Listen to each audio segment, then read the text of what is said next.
It happened when I rushed to the operating room, seized by panic upon hearing that my husband was in critical condition. Suddenly, a nurse grabbed me. "Hide and trust me," she whispered. I obeyed and concealed myself in an adjoining room. 10 minutes later, the door opened, and what I saw froze my blood. It turns out that night it was raining, as if the sky wanted to pour out all its sorrow. The wall clock in Nia's apartment had just struck midnight. Nia, dressed in a long silk lounge robe, could not sit still. She paced the living room, checking the silent cell phone resting on the table over and over again. Her husband, Tarek, had not returned yet. It was not the first time. Of course, the massive construction project Tarek was managing often required him to work late. But tonight was different. A strange unease had settled in her chest, cold and piercing like the night air. That same afternoon, they had gotten into a small argument. It was nothing serious, just a matter of money. Nia had asked Tarek to cut back a little on his most extravagant spending, but he had reacted with irritation. He said she did not understand the pressure of his work. Normally, on a night like this, Tarek would have sent a text. "Still at the site. Traffic is crazy. Don't wait up." But tonight, his phone remained silent. Nia had called him 3 times. The first time it rang, but he did not answer. The second and third went straight to voicemail. His battery probably died. Nia tried to reassure herself, but the bad feeling would not go away. The rain intensified outside. Its sound was like the incessant beating of a war drum. Nia approached the window and drew back the curtains. The street below was wet and glistening, empty. She hugged herself, feeling a chill. Exactly at 12:30, the sharp ring of the landline shattered the silence. In the stillness of midnight, the sound was so loud that Nia jumped. Her heart began to pound immediately. The house phone almost never rang. With a trembling hand, she picked up the receiver. "Hello." Her voice sounded choked. "Am I speaking with Mrs. Nia, wife of Mr. Tarek?" said a voice on the other end, monotone, professional, and terribly cold. "Yes, this is she." "Has something happened to my husband?" Nia asked, gripping the receiver tight. "Ma'am, please remain calm. Your husband, Mr. Tarek, has suffered a serious traffic accident on Interstate 85. An ambulance has just brought him to Atlanta General Medical Center. His condition is critical. They are taking him to the operating room for emergency surgery right now." Nia's world seemed to stop. The receiver felt slippery in her hand. Critical surgery. Those words escaped like a whisper.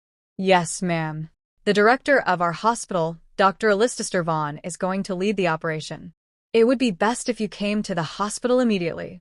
Dr. Alistair Vaughn. Nia knew that name. Dr. Vaughn was the family physician Tarek trusted. Tarek respected him enormously. This provided a slight comfort, but the word critical kept echoing in her head. "Yes. Yes, I'm on my way right now." Nia hung up without waiting for a reply. For a few seconds, she stood there paralyzed. Her legs felt weak. No, this could not be. It is a nightmare. Her husband, Tarek, the strong black man who always seemed invincible, now in critical condition. Her brain ordered her body to move, but it refused. Then a jolt of adrenaline surged through her. She grabbed a long coat hanging by the door. She did not care about her appearance. She did not even change out of her silk robe. Car keys, wallet. That was all she could think about. She ran out of the apartment and took the elevator, feeling completely hollow. The rain slapped her cold cheeks as soon as she stepped out of the lobby. Nia ran toward her car in the parking lot. Her hands were shaking so much that she struggled to insert the key into the ignition. On the third try, the engine finally roared to life. She slammed on the gas without waiting for it to warm up. The drive to Atlanta General usually took 30 minutes, but that night under the torrential rain and blinded by panic, the road seemed like an eternity. She drove like a madwoman. Tears mixed with the water on the windshield, blurring her vision. The wipers worked frantically, but not fast enough to clear the torrent of water and tears. Her thoughts jumped from one side to the other. The image of Tarek laughing at dinner last week. The image of Tarek angry during their argument that afternoon. Guilt stabbed her. Why had he gotten angry over money? What if that had been their last conversation? Lord, save him. Please save my husband, Nia repeated over and over in a prayer. Her lips trembled. She no longer cared about running red lights or dangerously overtaking other cars. All she wanted was to arrive and see Tarek and confirm that the word critical had been a mistake. Finally, the imposing white building of Atlanta General appeared before her eyes. She parked the car haphazardly in the emergency zone, ignoring the shouts of a security guard. She ran into the emergency lobby, breathless, her clothes soaked with rain and tears. My husband, Tarek, a traffic accident, she screamed at the nurse at the information desk. The nurse consulted her computer. Tarek. Yes, they have taken him up to the 4th floor to the surgical wing. Take that elevator and turn left. Operating room 3. Nia did not waste a second. She pressed the elevator button impatiently. The wait felt eternal. She decided to run up the emergency stairs. She climbed the 4 floors without stopping, her heart about to explode. She reached the 4th floor. The hallway was silent, sterile, and smelled of that piercing scent of disinfectant she had always hated about hospitals. The corridor was long and shadowy, lit only by white fluorescent lights. Turning left, she saw it at the end of the hall. Double steel doors. Above them, a red light shone brightly next to words that froze her blood. Operating room 3. In session. Tarek was in there fighting between life and death. Nia started to run again, tears welling up once more. She had to go in. She had to see him. She reached out a hand, trembling violently, ready to push that cold steel door. Nia's hand was just inches from the cold steel surface. She could feel the chill of the air conditioning emanating from the other side. She took a deep breath, preparing to burst in. She was willing to face anything just to be by Tarek's side. Just as her fingertips grazed the metal, a firm hand grabbed her arm from the side. Don't do it. Nia let out a small scream and spun around, startled. A young nurse was looking at her with frightened eyes. The nurse wore impeccable blue scrubs. Her surgical mask hung around her neck. Her face was pale, but her eyes burned with a terrifying urgency. Her ID badge read, Ayanna, nurse. You are TK's wife, right? The nurse whispered quickly, her voice low and desperate. Nia nodded, seized by panic, trying to break free from the nurse's grip. Yes, my husband is in there. I have to go in. Let me go. No, Nurse Ayanna gripped her tighter, pulling her away from the operating room door. You cannot go in. They must not know you are here. It is very important. Nia frowned. For a moment, confusion overtook panic. What do you mean? Who are they? My husband is in critical condition. Listen to me, ma'am. Ayanna's eyes locked onto Nia's, pleading. I know this is going to sound crazy, but this is not a rescue operation. It is a trap. That word petrified Nia. A trap? What did that mean? Dr. Vaughn is in there. That is precisely the problem, hissed Ayanna. There is no time for explanations. You have to hide right now. Ayanna pulled Nia, who remained stunned. She pointed to a dark wooden door on the other side of the hallway, slightly hidden behind a vending machine. The door had no sign. It looked like a storage room or a utility closet. Go in there. It is a staff locker room that is barely used at night. Lock the door from the inside. Whatever you hear, do not make any noise. Do not come out until I come to get you. No matter what happens, do not come out. Nia's mind was spinning. None of this made sense. A nurse was telling her to hide from her husband's surgery, calling it a trap. But the sheer terror in Ayanna's eyes was too real. It was not an act. Something was very wrong in this hospital behind that operating room door. Why should I trust you? Whispered Nia, her voice trembling between fear and anger. Because I am the only one who saw your husband's real medical chart before Dr. Vaughn changed it, Ayanna said quickly. He is not in critical condition from the accident. Quick, they could come out at any moment. That last sentence worked. Ayanna practically pushed Nia to the other side of the hallway. With her mind in chaos, Nia followed her. She opened the locker room door. It was dark and smelled stale, like old coffee and sweat. Ayana shoved her inside. "Lock it and trust me," she whispered once more before closing the door silently from the outside. Nia heard the soft click of the door closing. She was alone in complete darkness. She fumbled for the lock on the handle and turned it shut. Her heart beat so hard her chest hurt. She was short of breath. She leaned against the door, trying to process what just happened. Hide. Trap. Fake chart. Dr. Vaughn. Nia slid down to the cold floor. The room was only lit by a faint slit of light filtering from under the door. She could make out the silhouettes of rows of metal lockers around her.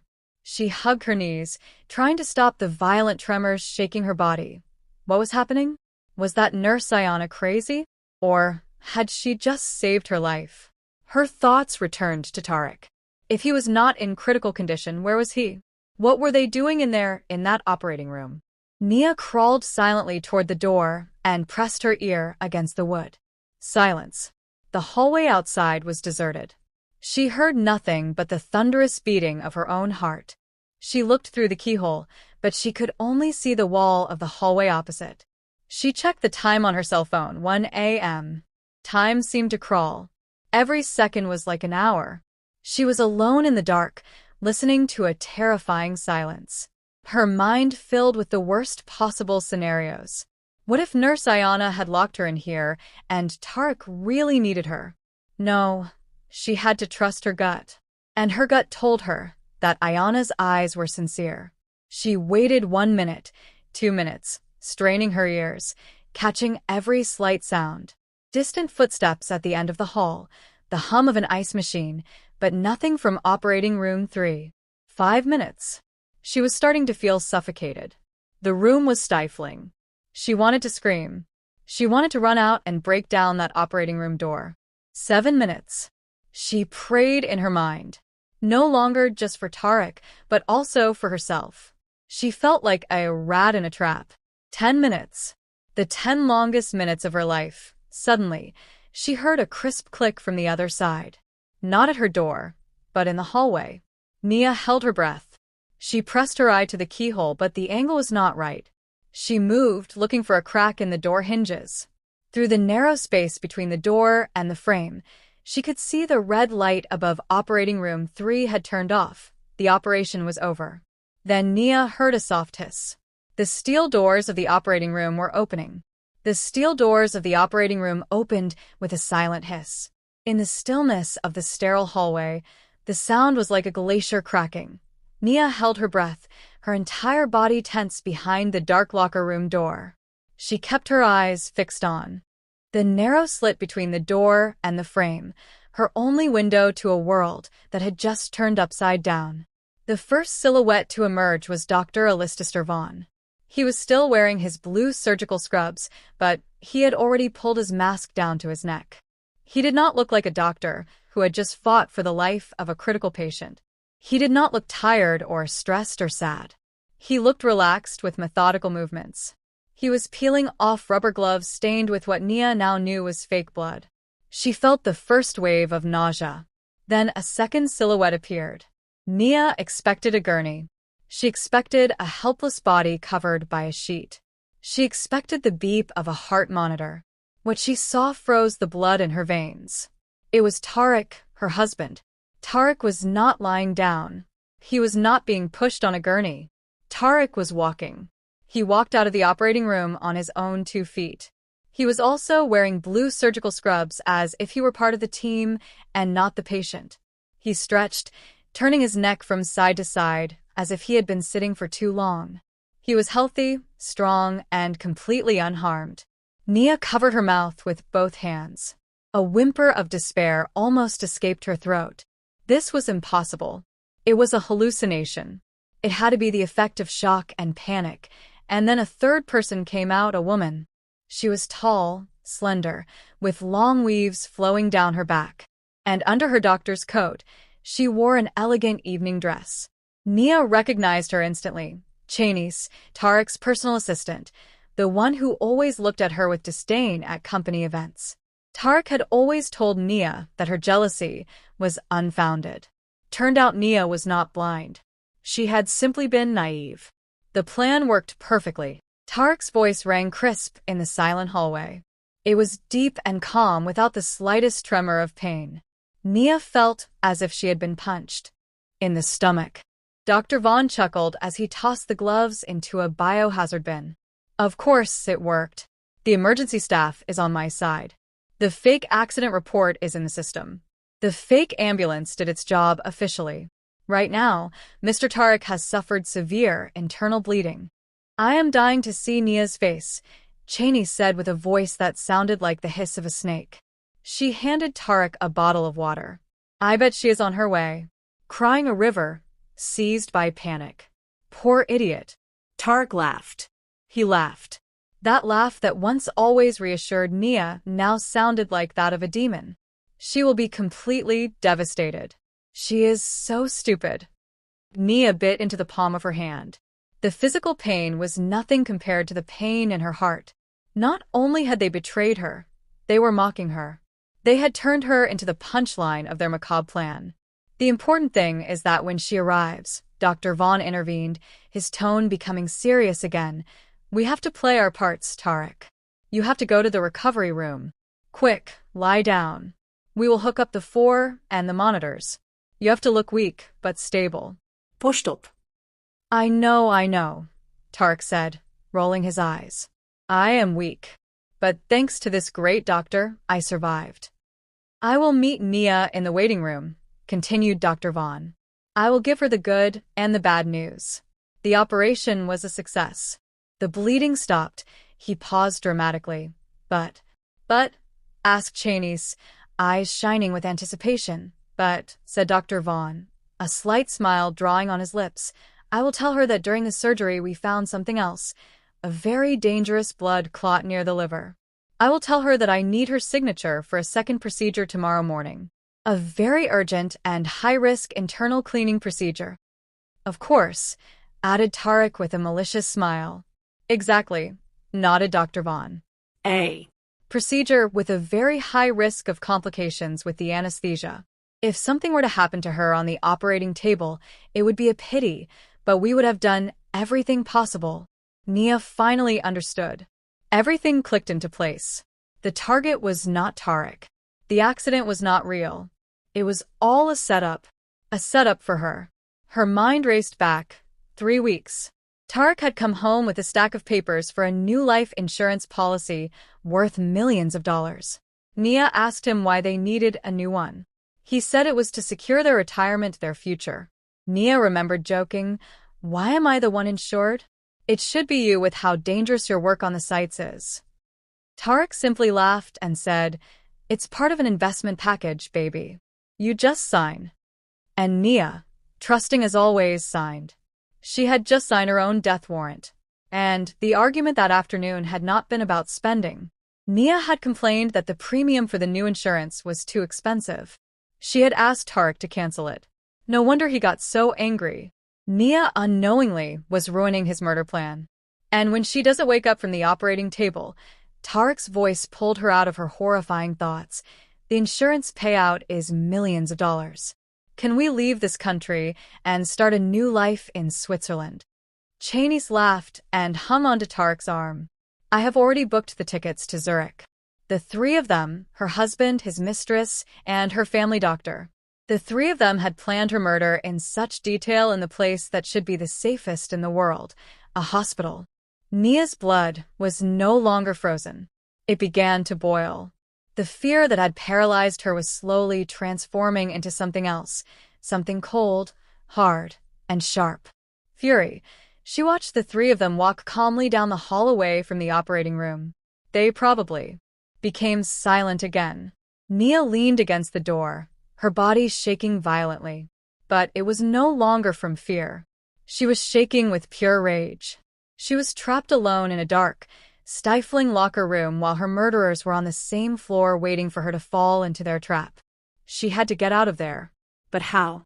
Suddenly, she heard a sound at her door. Not in the hallway. A soft click. Someone was inserting a key from the outside. Nia froze.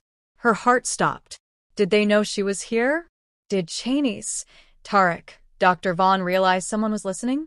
Had they come back for her? The doorknob turned slowly. The door opened with a faint creak. A beam of light from the hallway pierced the darkness, blinding Nia. A small figure in blue scrubs entered quickly. "Mrs. Nia," she whispered. A wave of relief so immense washed over Nia that her legs almost failed her. It was Nurse Ayana. Ayana quickly closed the door and locked it again from the inside. She leaned against it, panting under the dim light filtering from under the door.